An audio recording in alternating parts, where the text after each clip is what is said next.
Well, for more, we can head now to the Tunisian capital and speak to the journalist Fadil Aliriza, who is standing by there for us this hour. Fadil, first of all, talk us through what this Friday might look like when it comes to these rallies and protests.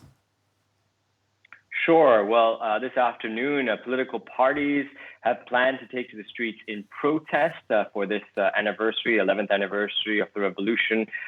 Parties that were initially opposed to President Kais Saied and his July 25th suspension of parliament, which they call a coup. But there's also other political parties, not just Ennahdha. There's parties from the center left, from the center right, from the far left.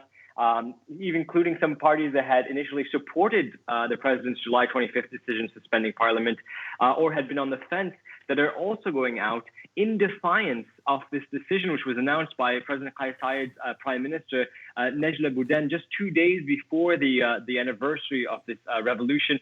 It's important to remember this is exactly what happened last year. The previous Prime Minister, Hichem Mechichi, had done the same thing, banning essentially freedom of assembly in downtown Tunis, especially, ostensibly to slow the COVID infections. But of course, it had very little effectiveness at the time, but it did prompt weeks of mass protests, which were met with sweeping arbitrary arrests in the poor Tunis neighborhoods, including the arrest of hundreds of minors and quite a lot of police violence that we saw last year. So we'll have to see if the effect of effectively stopping the protests this year will have the same effect this year. And if even these political parties will be allowed to take to the streets, since they're obviously said they're doing it in defiance of the government's decision.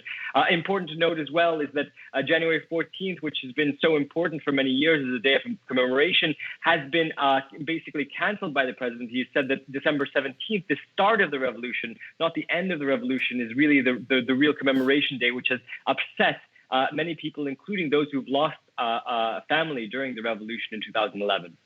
OK, Fadil Aliriza, that's all we have time for. Thank you very much for joining us here on France 24 from Tunis.